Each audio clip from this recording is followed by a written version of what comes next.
Hello, ladies and gentlemen. Hope you're having a good day. Staying warm. Depends on what part of the country you're at.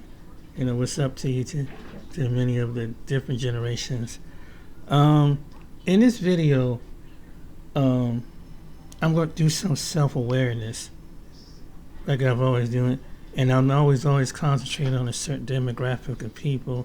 Sometimes the video's been kind of negative, but but I'm trying to bring awareness and understanding of where we go and what we say. You know, as black people. You know, and I'm gonna show you a couple of videos, and but at the end of the negative videos, it's gonna be something positive, and you're gonna see what I'm talking about. Hope you like and share, subscribe. Hope this won't be too long. My network marketing team from all over the world.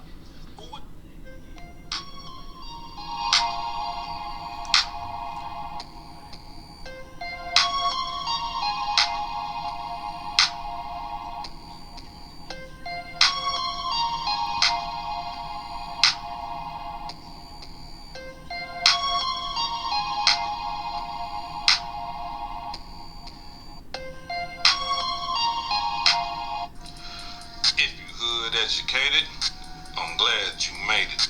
Allow me to unfold my knowledge, wisdom, and understanding from a hood brother's point of view to all of you, here, there, and everywhere. Now check me out. I need y'all to walk with me on this demonstration. And the reason for it is because I want to give y'all the full story. And so we're going to start it out by showing you the news broadcast of how everything transpired and why he ended up in a federal penitentiary. Check it out. Famous rapper Belky's exotic cars, picturesque island community in South Florida. It's got all you need to shoot a music video, right? Except this was no music video. This was the real thing, and there were shots all right, but shots that put two in the hospital. Broad daylight bullets, two hit, over $500,000 in exotic cars. All of it on surveillance video obtained exclusively by 7 News from October in ultra-quiet Bay Harbor Islands. I got that knife because I'm fine. And it involves a recording artist, Pooh Shiesty, except unlike this clip, what happened here was no music video. The footage shows a McLaren sports car, Mercedes Maybach, and another Mercedes pull into this East Bay Harbor Drive condo parking lot. Men from the vehicles eventually get out and meet, and then this. The man in the white shirt has a pistol. The man in the black sweatshirt has a longer gun, and at about the same time, they begin firing before retreating back to the Maybach. The fancy getaway cars speed off, and one of 2 victims then hobbles to the car. Skyforce 836. The victims ended up at Aventura Hospital with injuries, but back to the scene for a moment. Police say the famous rapper was in that McLaren. If I shoot my gun 300 shots. Police and prosecutors say Pooh Shiesty was part of the group that ended up in this parking lot that October afternoon where the shots flew, and it happened right across the street from the police department and town hall here in Bay Harbor Islands, and days before an arrest. The town of Bay Harbor Islands says you're wanted for aggravated battery with a deadly weapon. He's also charged with armed robbery. Bay Harbor Police names one other for aggravated battery in their affidavit, saying the 2 left the state in a private jet. Police also using these Instagram photos, showing Shiesty with an assault-style rifle and cash as part of their case. They say the shooting came as one of the victims tried selling high-end sneakers and marijuana. Who, they got the right guy? Lontrell Williams is Pooh Shiesty's real name, and he bonded out on $30,000 bond shortly after that, surrendering to cops. It makes you wonder, like, why is you doing robberies when you already rich? You see what I'm saying? And then not only that, I mean, you illiterate enough to, after you did this robbery, you get away on a private jet, then you post pictures of yourself holding money in front of the same green McLaren that is seen on the video. What's wrong with these young boys? But that's not it though. A lot of people don't know how he really got caught. When they left after the robbery, they they left a Louis Vuitton bag with $40,000 in it. And what the feds did was the Fed matched that money in the Louis Vuitton bag to the money that he was showing on his Instagram account. Cold-blooded demonstration. So now let's get into this other video where he is having his first appearance. And I need y'all to pay close attention to one thing in this video, and that is his attire. That green outfit that he got on. Check it out. You don't need a HELOC to get money out of your home. Actually, homeowners are now turning to cash out. Basically, what I'm showing you is the mindset of, some young people in the black community. This don't mean all, but this means some of them.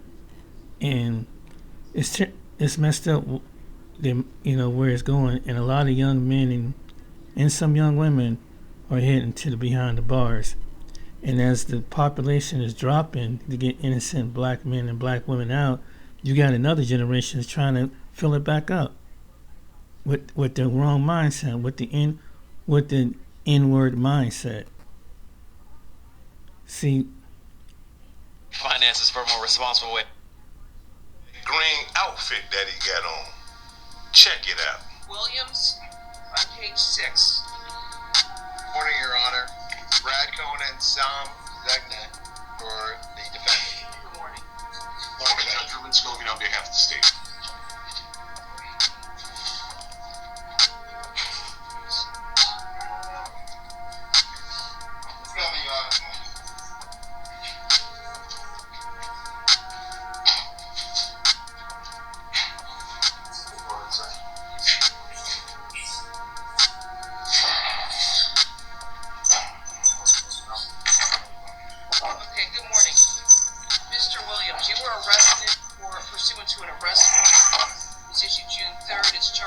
Aggravated battery with a firearm, and you have two attorneys here, or is it, I'm sorry, two attorneys in the state. Go ahead, you want to announce again? Brad Cohen and Sam Zegna for the defendant. Have you had a chance to review this? Yes, Judge, we have. Let's review as well.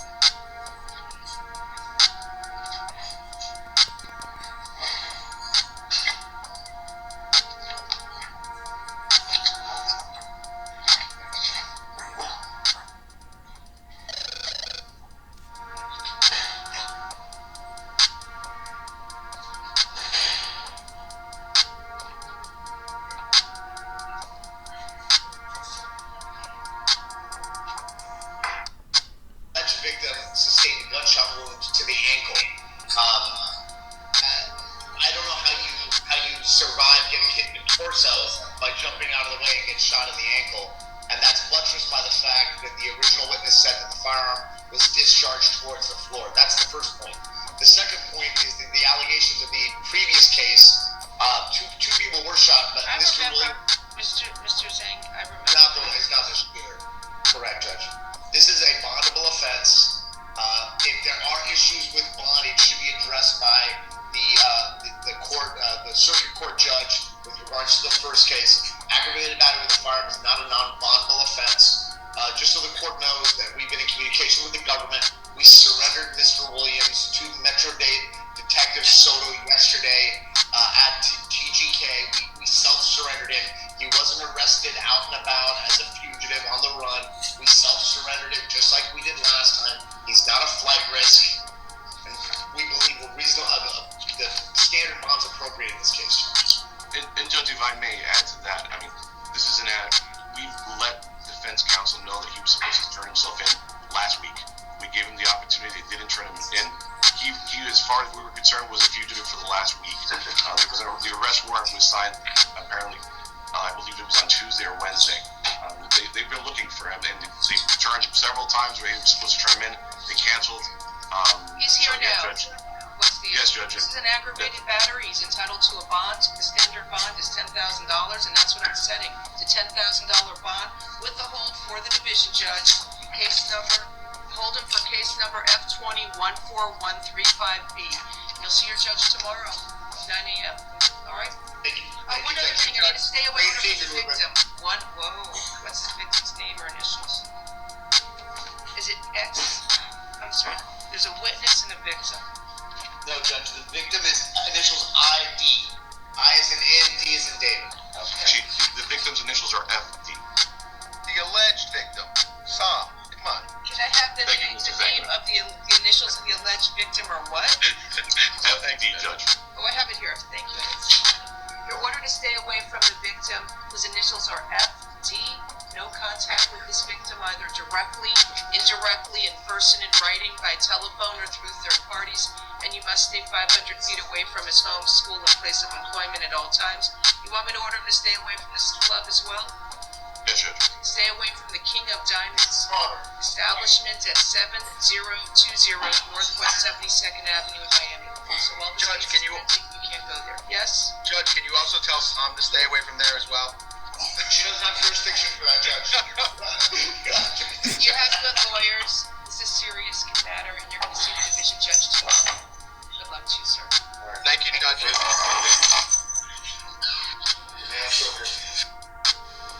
Now, I know a lot of Pooh Shiesty fans don't want to believe this, but for those of us who have been in those county jails, we know exactly what that green outfit means.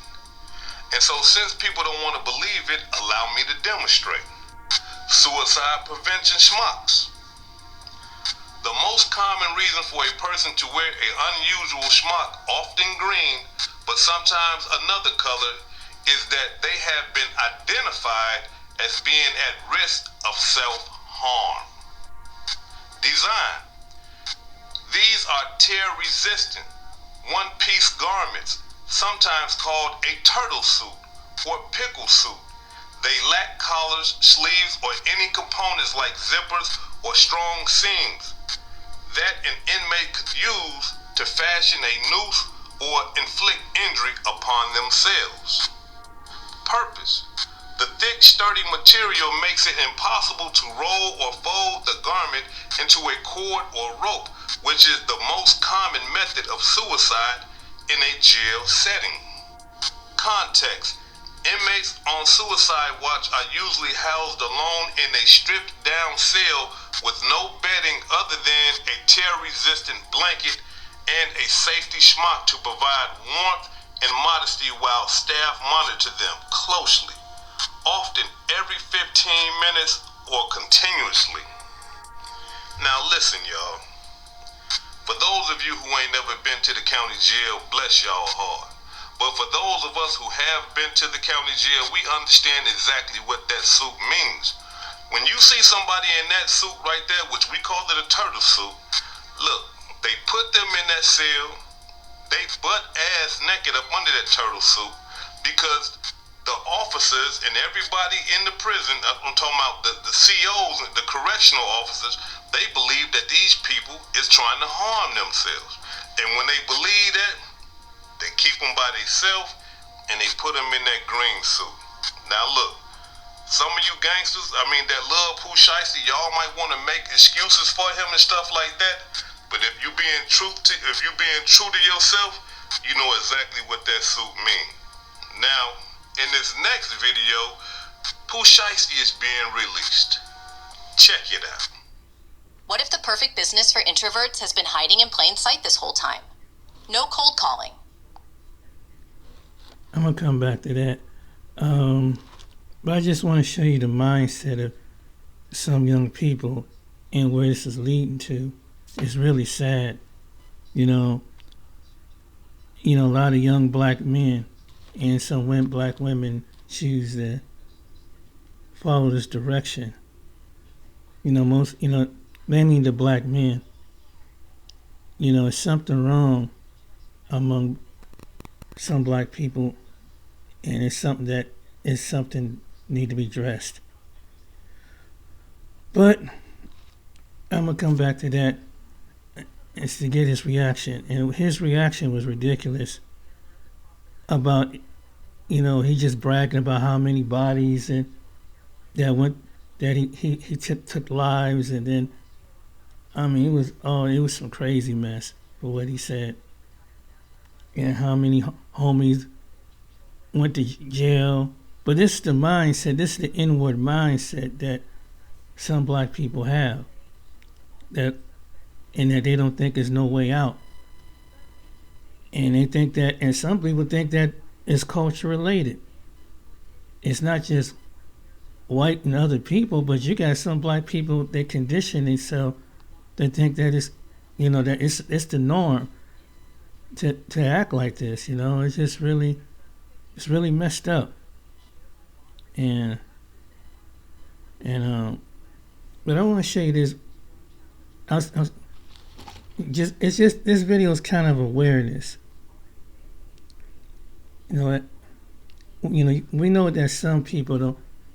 A good percentage of us ain't like that among black people, but you have a percentage that do, and that's what's really sad.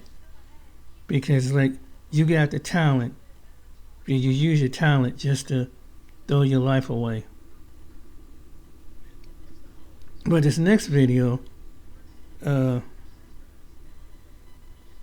want to show you, if I can find it, that we have a tendency thinking that, but you got some women that like guys like that, some younger women that like that bad boy.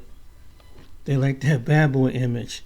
They think that he's keeping it gangster, keeping it real. He's hurting himself and hurting his family, and that's the downfall of it. To aspire to be, it's just the wrong mindset. Just the wrong mindset that some young people have, and hopefully, let me start with him. If you own NVIDIA, this could be the most important video you will ever watch, because while millions of investors... Hey, what's up guys? Welcome back to the channel. Welcome back to another video. If you're stopping by the channel for the first time, please consider subscribing to my channel. And while you're at it, smash that like button. I really would appreciate it. Also, hit that post notification bell so that you're notified every time I upload a new video. Today, guys, I just want to talk to y'all about life. Now, y'all know we talk a lot about stocks. We talk a lot about real estate for income. We talk about businesses. We talk about side hustles. But today I want to talk to you about life, because I see this happening more and more in our community. I've always told you guys, in the black community, we are at the bottom of the financial totem pole. So anytime I see, black YouTubers or YouTubers in general, that their message is geared towards our culture, their message is geared towards black people, I tune in. Because why? I'm a black person. I'm a black American. And if I see another black person, black American, who is gearing their content towards helping people in general, but let's face it, a lot of people that watch my content look like me. That's not the only people that watch my content. But I also understand who my demographics are, because I do a lot to make sure I understand my demographics, so that when I deliver content, I'm delivering it the right way. So I certainly know there are more people than black people watch my content, but I would say 98% of the people that watch my content typically are people that look like me. And I'm not trying to say other people can't watch it, but let's face it, most people that watch my content look like me, and I'm okay with that. I love all people. My content is for all people, but I also know who are the backbone of this channel, right? So here's my thing. So if I see a creator out there, black creator, in the finance space, in the self-help space, right, in the fitness, health space, that's trying to do good and make content to help people, I pay attention. But you know what I found is, just like with the wider group of people that I belong to, or the black Americans, the black people in this country, you can always tell what's happening by just looking at a microcosm of the wider community, right? So I see people on YouTube constantly berating and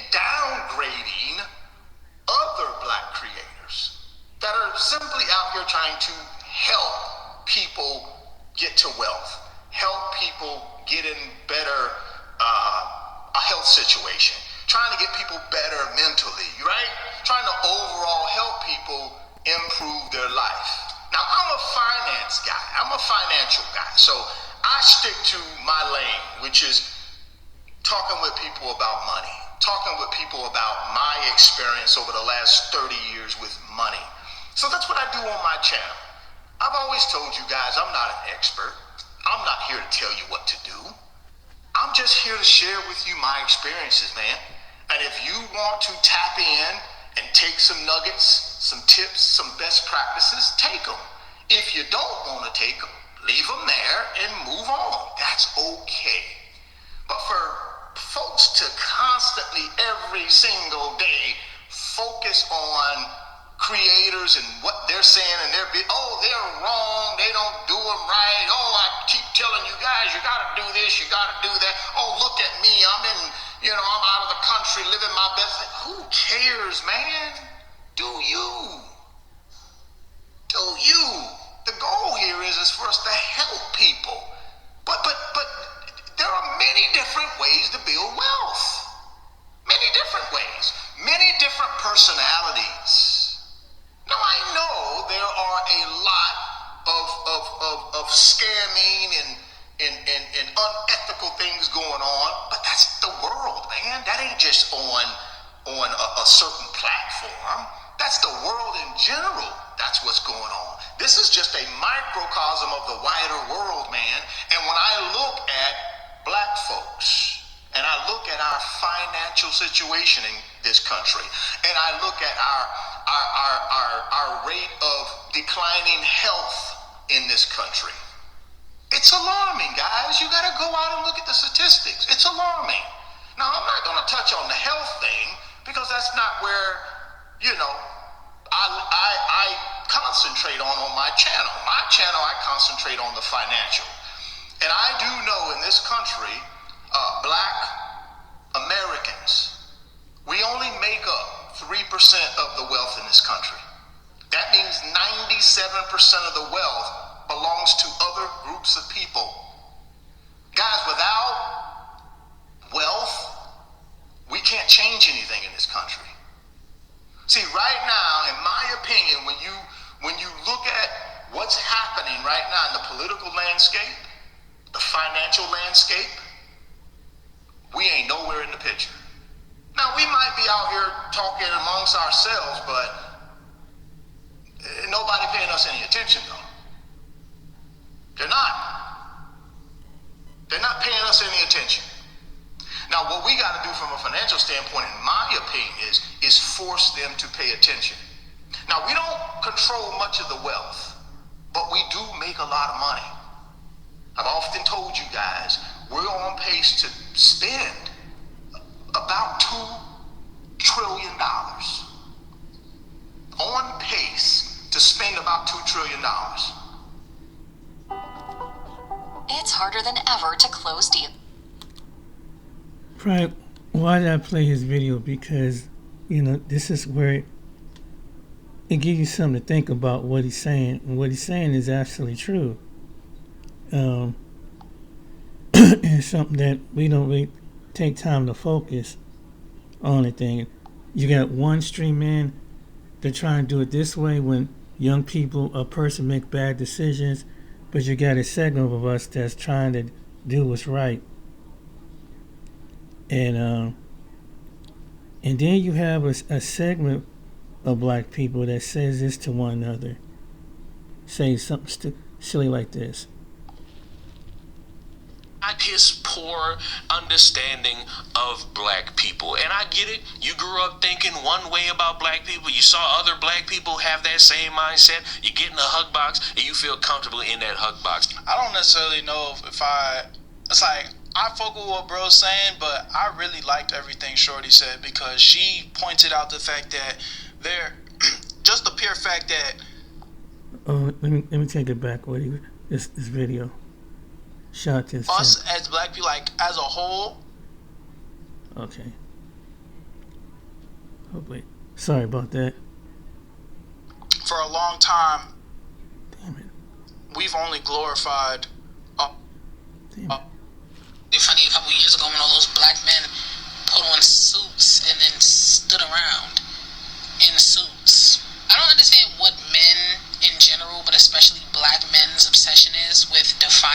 themselves by their clothing. And clothing has always been a part of just expressing yourself. Now, would I be doing this, participating in this trend? I just think the trend itself is a little bit corny. But what is your point here? Like, what are you trying to say? not really actively doing any. This is not deeper than just like, well, we can put on suits.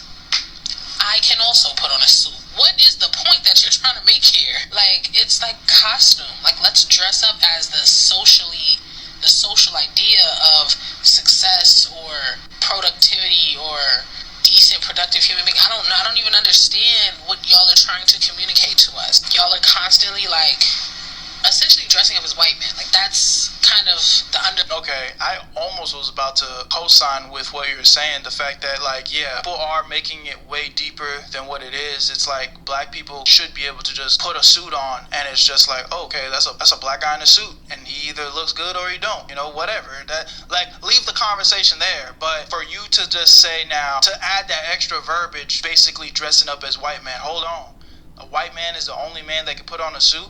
And it makes sense? Is there confusion when a black man puts on a suit? Why is that a problem? And why are you even saying that?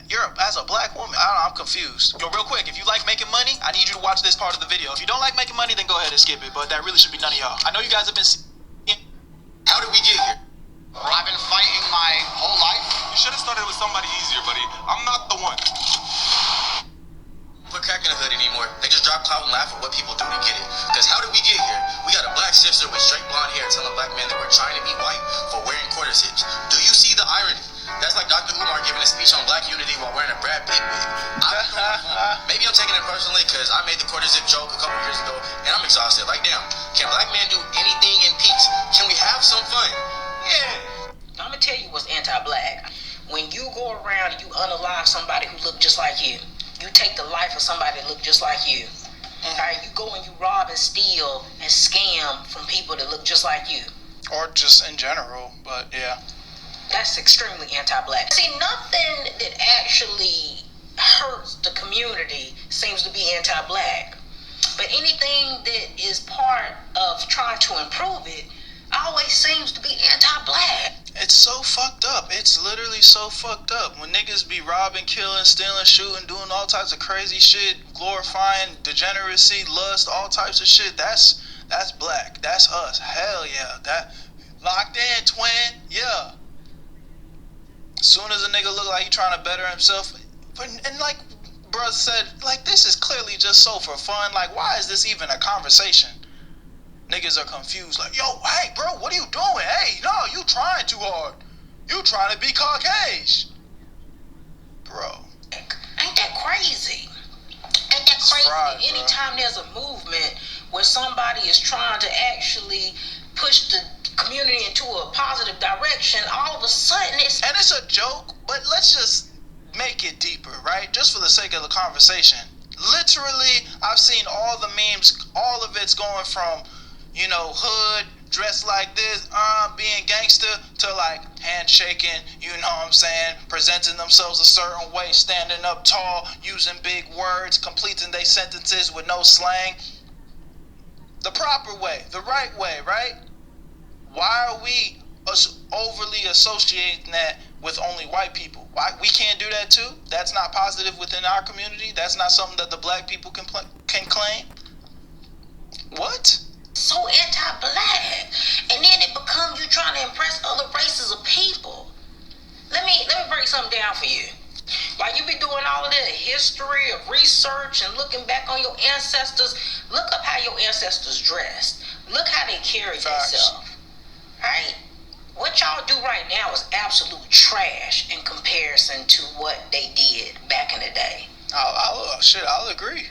We were proud people. We were classy people. For sure. We were stylish, well put together people. We was putting that on when we stepped out. All of this degeneracy, pants sagging, booty cheeks hanging out your shorts, all of that ain't our people. That ain't our cult. That's really what they done fucking brainwashed us into doing. If we want to make it deep. And I, mind you, I'm not, bro. I already told y'all where my swag is and like how I like to step out. I dress a certain way. But I'm not as so ignorant to be like, you know what I'm saying? The suit and tie swag is cockade. Like, nah, bro. That's coming right. That's, you know what I'm saying? It's scientifically proven when you walk into a room with a suit and tie, it's like, oh shit, who's that? You know, you get taken more seriously just off that alone. You know what I'm saying? And again, we all have the power to pick and choose when we want to pull that out our bag. But, you know, respect to the brother that walk around suit and tie everywhere and that's his normal swag. Hell yeah, I'm championing behind that for sure. For sure. Don't ever put that on us as a collective, right? That's what you hoodlums do. But that ain't got nothing to do with us black people. Us actual normal black people have always been well put together and groomed well. We took pride in looking good, right? And this whole idea that y'all think that other races of people are so stupid and so dumb that they don't know the difference between some thug with a ski mask and his pants sagging with tattoos all over his face, that they don't know the difference between him and just a regular black man? You stupid or you dumb? You think they don't know the difference between a regular black woman and a woman with a bonnet and some pajama pants on who got her phone on speakerphone yelling? You think that nobody knows the difference between those two sets of black people? You're an idiot. We don't all get treated the same because people know who's who. It is time for separation, and I love the quarter zip movement because maybe this is part of the separation that's needed. Maybe this quarter zip movement is going to help move us into a direction of separation the way other races do. Because no other race includes their trash in the forefront of their movements. It's time that we start pedestalizing our best representation. Most black people are just regular productive members of society, and it's unfortunate that those people get overshadowed by the worst of the worst in our community, and that we have to live in the shadows of stereotypes. It's such a crazy, like, dark topic, bro, because it's like, when you really, really think about it, I think now more than ever, it's slowly starting to shift. Now, before I continue, see how the young man's language changed? You see how his language changed? Because when you see how her video is what way you project yourself. First, he talked like, like normal young people do, street, but it sounds like, and it's the mentality of what being the N-word ninja means, because it takes on the whole mindset. And some people are attracted to the N-word that comes out of the mouth, but it takes form. And even though you can hold the power over the word, but it's the mindset that comes out of the word that shows other people this is the reason why we call them something like that. So they take on the mindset of that, even though it's a coded word that is in the black community, but some black people don't understand the mindset, the tattoos, the saggy pants, the woman with the bonnet and everything. So that's what they see, and we take that and say, that's N-word, niggas just being niggas, you know what I'm saying? And then we say niggas with blacks, That's what I'm saying. That's what I'm saying. But this is something black people. That's something taboo in the black community right now. But overall, I'm going to show you something that's really positive out of this. That you're going to be shocked when I show you this. Because not all is well. We don't pay attention to those people. We don't pay to the ones that's trying, because when you're successful, when you're a successful black person, and you don't have the nig mindset, so to speak, you attract what you do. You attract, like this couple. Before you try dropshipping, Amazon, or YouTube automation, I need you to see this. Some people think it's crazy that I'm sharing this. This is the first black-owned shopping center in Fayetteville, Georgia, and it's been all over the news, and we're about to go inside. Come on, follow me. It's called Kingdom's Corner, a 15,000 square foot space built by a barber and a nurse, featuring 7 different businesses, from restaurants to a med spa. And if you're not from here, you might not understand why this is such a big deal. Fayetteville wasn't always a place where black entrepreneurs could own commercial real estate. For decades, opportunities were limited, and black-owned shopping centers were unheard of. So what you're looking at isn't just a plaza, it's history in the making. And today, I'm here to see the story behind it and meet the couple making history. Hi, my name is Winchell. Hi, my name is Felicia. Winchell and Felicia started their journey as a barber and a nurse. Over time, they built a real estate empire and turned Kingdom's Corner into a hub of community, business, and opportunity. What's up, family? Hey.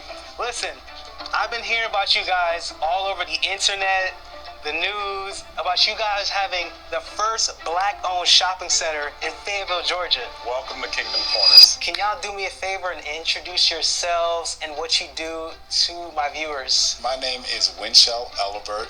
Originally, I'm a barber. I started my first barbering business when I graduated high school. That was my first business. I borrowed about $5,000 from my dad and started my first entrepreneurship opportunity with a barbershop, and then we grew to 3 locations. And at that moment, that's when I met my beautiful wife, trying to cut her son's hair. Ever since then, I've been cutting hair for free for her. Nice. That's smooth. I'm Felicia Elibert, and by profession, I'm a registered nurse, and I have been now for over 30 years. In 2005, I ventured out and opened my first wellness center. So here we are now, Cleansing Waters Wellness Center and Weight Loss Center with 3 locations. Show me around. Come on, let's get into it. Come on. Let's do it. First up, Frida's Bar and Grill. We are about to enter into one of Atlanta's most popular Mexican restaurants, Frida's Bar and Grill. Okay. It is popping. Yeah? I like Mexican food, Yes. and I like popping. Come on in. So let's get popping. Let's do it. It's been going viral all over social media for its authentic flavors and vibrant atmosphere. So this is the famous Mexican restaurant I've been seeing all over TikTok. That's exactly right. This restaurant's only been around for 3 years. Wow, okay. And they really blew up, the whole TikTok phenomenon. They were really down the street from us, and they were busting out the seams. And we just built this plaza. I was like, why don't you come to a bigger place with more parking? Yeah. And we're just happy that they became one of our tenants. Wow. Yeah. And I've been seeing those like giant mimosas Oh, as man. well. Their food is amazing. Yeah. It's not just Mexican food. They serve all types of food. Okay. But they like to go over the top. They're very good with engaging with the community. They have live bands. Okay. And they also do karaoke nights. Yeah. They also have DJ nights. It's an experience. It's definitely an experience. You guys are the first black-owned shopping center in Fayetteville, Georgia. How does it feel? Blessed. Chosen. This is something that we've never done. Like my wife's mentioned that 20 years ago, she opened up her first wellness center 2 years after I got involved with the franchise Smoothie King. Never thought about us being developers, but I believe that God sometimes chooses people who are unfit or not qualified to qualify for his purpose. So how did it happen? How did you even come across this land? This land had a sign up for sale for years before we even paid attention to it. We saw the sign and they dropped the price. Literally, it was 4 acres of land for $450,000. They dropped the price to $199,000. Wow. And that was not believable. We thought they made a mistake. So my wife actually called to make sure that it was real. One phone call is where we landed today. Next up, Tanzer Nail Bar. So you can't have a shopping plaza without a nail bar. Follow me to Tanzer Nail Bar. We are so excited to have them. Okay, let's go. The go-to spot for manicures, pedicures, and nail enhancements. Step inside this relaxing, luxurious space where skilled nail technicians make every visit feel like a mini getaway. So here at Tanzer Nail Bar, you can get manicures, pedicures. They also do lashes. And my favorite, they have a VIP room where you can get VIP treatment. It sounded like you guys saw an opportunity that you felt like it was too good to let up. You had to take advantage of it. But did you feel like you understood everything? The opportunity was good, but did you feel like you had everything that you need to know in order to get the opportunity? We've been in Fayetteville, like right across the street for 15 years. And that sign has been there for who knows, maybe 15 years. Yeah. But we've never noticed it, ever. Like, this is a sign that we pass every day. Yes. When he said chosen, I really believe we were chosen for this project, because all of a sudden, one day, I noticed the sign, because it was our time. It was time for me to notice it. It was just all in God's purpose, right? I called, and it was a good price, because I didn't know it had dropped, because that was my first time really paying attention to the sign. When I mentioned it to my husband at $199, being the person that he is, he's like, oh, we can get them down to. I'm like, are you kidding me? Yeah. So, of course, we called, and the price was right, and, of course, they didn't negotiate. Even at that time, we didn't know what exactly we were going to do. We just knew, okay, well, let's just do it. So God kind of guided us from that moment on. And, of course, my husband will tell you a little bit about, our journey and some roadblocks, but it wasn't anything, obviously, that we didn't get past. Next, Southern Fire Kitchen. Michelle, all this walking that we're doing, I'm working up appetite. Where can we get some good food around here? I'm glad you asked. They always say food is good for the soul. Nothing better than to be able to get some good soul food. And we have a great place called Southern Fire Kitchen.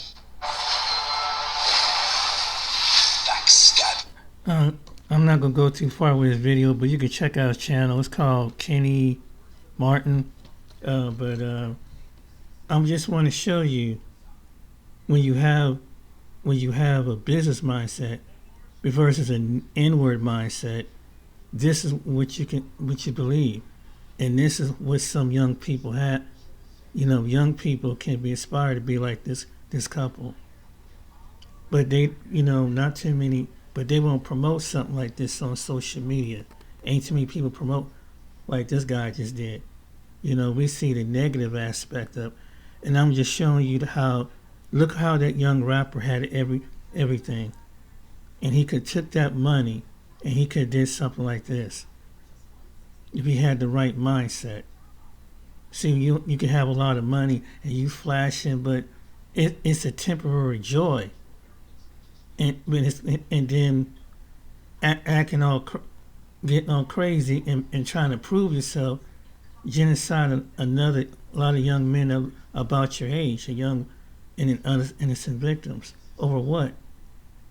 Then your legacy is how much tyranny you did on earth. See, as black people, we have a choice. You can go the right way or you can go the wrong way. But if you go the wrong way, you end up with Shasti, what happened. And for the young people that see this, you go the right way, you do like this young kid, and you let the Most High. You see how they gave him the glory? And look what it produced. This is what we want. And if enough black people have that kind of mindset, it's hard to own the people. Not only that in the business in that video, there were other black people that own the business, but they own the land. So this is something that you had, and they use their vision and look at manifested. Now imagine you duplicate this in your city, in your town, and then you can employ your own. You can actually, and if you get the land, you get the business. You can employ people that look like you, just like you see in businesses when you go into the different ethnic groups, the Asians, the Arabs, the South Asians, the Latinos, and what they do the same thing here in Ohio. They have their own sections, and I did this early in the video one time to show you. The South Asians have Northwest Ohio, between the different Arabic groups on Northwest Ohio and South Asian. You have some Hispanic groups out there that own, and then you, in the midst of in Columbus on Morris Road, a lot of your East Africans and different individuals own businesses and I don't know if they own the land, but they own the business, and they got two businesses. So, and I'm saying this not to put down, but this is the show of the Black Americans. If you change your mindset, this is what you can lead to. This is what Richard's trying to tell you in the video. All right, then I hope this, shout out to the channels, but I hope this would bring somebody and share this video. Hope you go to the channels and stuff. And I had to put it together between bad decision and good decision when it comes to black people. And that's the taboo that's in the black community. So whatever is negative, there's positive. That's what I'm trying to point out. Even though something started out negative, look at the mindset. And hopefully the mindset of young people, young men and young women that come across this video can see this video and share it with them. You don't have to be an N-word just to be productive. That's something that, like the young man saying, is what you say manifests. So whatever you say out of your mouth, if you don't say something positive about yourself and your people, it makes a big difference. And then also the music that you listen to, because that your ear gate and your eye gate hits your spiritual part, and you can find that in the Bible. All right, then, take care, be blessed, like and subscribe. See you next time. I'm out.